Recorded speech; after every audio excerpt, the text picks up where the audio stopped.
Hansi Flick is wasting no time in revolutionizing Barcelona. In the past, most managers who came in were of the Barcelona mold, playing a possession-based 4-3-3. Flick is breaking that mold. So let's take a look at how his tactics have Barcelona sitting pretty at the top of La Liga, with the most venomous attack in Spain. But we'll also assess how if he doesn't fix one major tactical flaw, it could all come crumbling down.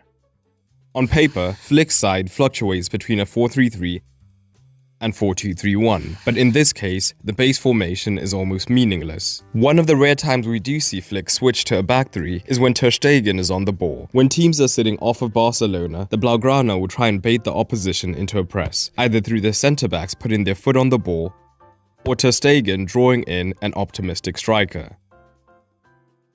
What's interesting is, this is not primarily to give them a numerical overload in the midfield and begin a long possession phase. Instead, it's to build the foundation of his philosophy, which can be summed up in one word: direct. The biggest differentiator between Flick's Barca and previous iterations is how quickly he wants them to go from having the ball in their own third to bearing down on goal. So by baiting teams higher into the press, he's able to create space behind the centre-backs to unleash a longer ball in behind. Keep that in mind because we'll be coming back to that detail soon. In higher open play, the trend around Europe as of late has been having fullbacks invert, either into the midfield or tucking in as a third centre-back. And occasionally, Flick's Koundé will tuck in when the back two are under pressure. But a quick look at the average position of the fullbacks in every league match so far tells you that this is nowhere near his first choice strategy. Instead, he wants these men to remain higher and wider. But this then affects the dynamic of the midfield. The most typical Barcelona trait that Flick has is the fixed pivot, whose role is to distribute the ball around the rest of the squad, allowing his midfielders to push higher. And early in the season, this has been Quesada or Bernal. But any team worth its salt knows how extremely important it is to stop the supply into this man, so that initial pass is often cut out. Flick has already been implementing a few automatisms to combat this, primarily a higher midfielder dropping in to be an option and instantly look for the wall pass into the high fullback. But we also see one of the higher midfielders sacrificing themselves to become a second pivot for a longer spell, which creates a 2 versus 1, of course having the potential to draw a second midfielder higher. And the beauty of Flick's fluidity is that since Olmo has become a part of the furniture, when Barca look like this, either Pedri or Olmo are comfortable dropping deep, making it difficult for the opposition to start to read how to structure their midfield to prevent this supply. And the technical quality of these deep midfielders is really helping the team to tick, because most teams have tried to be man-to-man in the midfield to stop Barcelona getting into these zones. But when they are playing against a two-man midfield, the 4-2-3-1 means they have a 3 versus 2 advantage, and the likes of Kubasi have the rare ability to break multiple lines, meaning that the attacking midfielder can then be found in zone 14 and have plenty of options ahead of him. But if he is not able to do so, Pedri in particular almost doesn't care if he's under pressure, so he'll still receive the ball and turn it around the corner quickly so that multiple defenders are taken out of the game.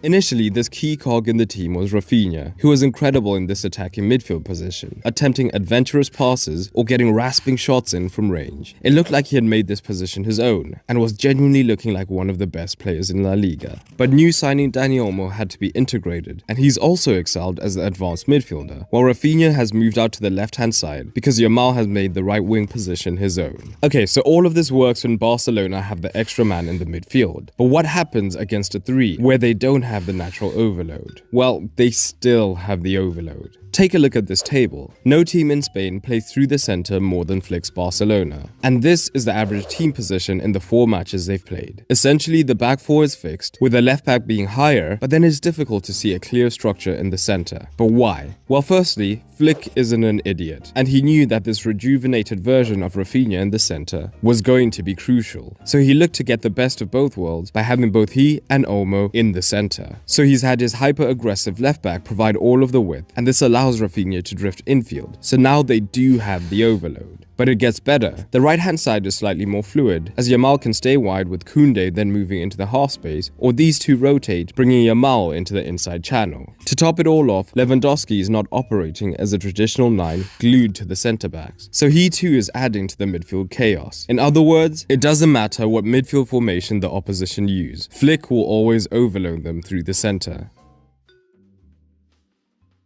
So that's all cool positional stuff, but what do they do with these overloads? With so many fluid players between the lines, it's almost impossible for the opposition centre-backs to know who to close down, meaning when they follow Rafinha deep, Lewandowski can take advantage of the space and make the run in behind. Or if it's Lewandowski making the last-minute drop into the midfield, a midfielder can then run beyond him. And in fact, against some sides, Lewandowski's average position is deeper than the midfielders because they're always making runs ahead of him.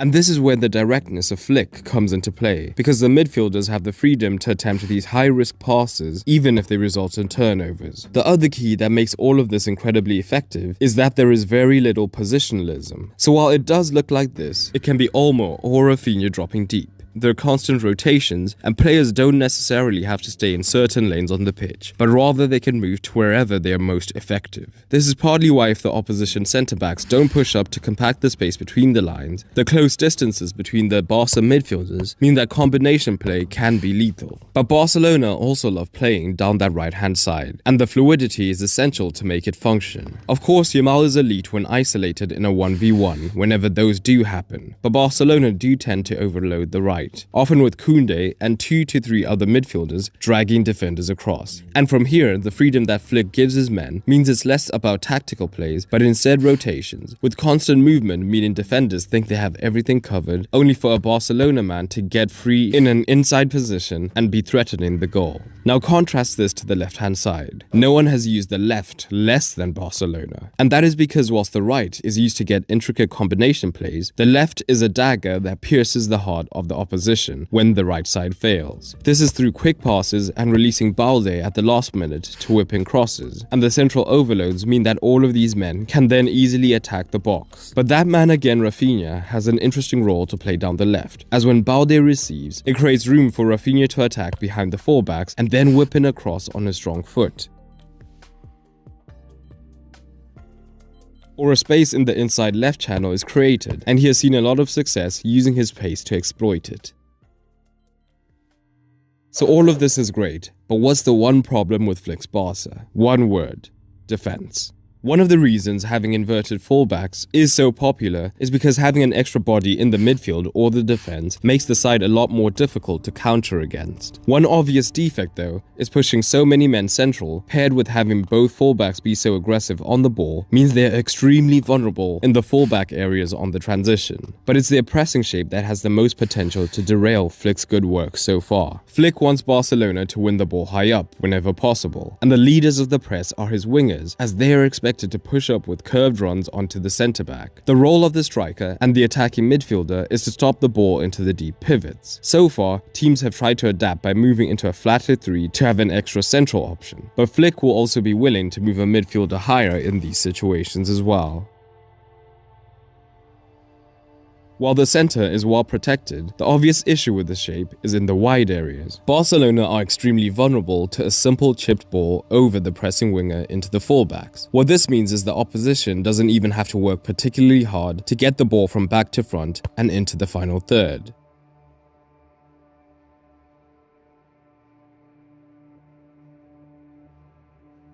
The expectation from Flick is for the fullback to be ready to aggressively back up this press, but this leaves huge issues because the winger is left free in this zone. So if the defender doesn't arrive perfectly on time, it's easy for the opposition to have a winger running in behind. This goal against Rayo Vallecano is the perfect illustration. Barcelona are in that narrow 4-2-4, and it's easy to find the fullback. The left back presses, but it's too late, so the winger has acres of space, and Vallecano are into the final third effortlessly. The ball is pulled back, leading to a goal. So what's the solution to this? Is it to have the fullback sit off instead? Well, that doesn't really work either, because now the fullback will be 2 versus 1, because the winger will still be caught high upfield. The centre-back can instead come across, but that also means they're being dragged into these wide positions where they aren't as comfortable. This structure also means that even if the defense does come across, they're always vulnerable at the back post because of the far side winger being able to crash in completely unchallenged.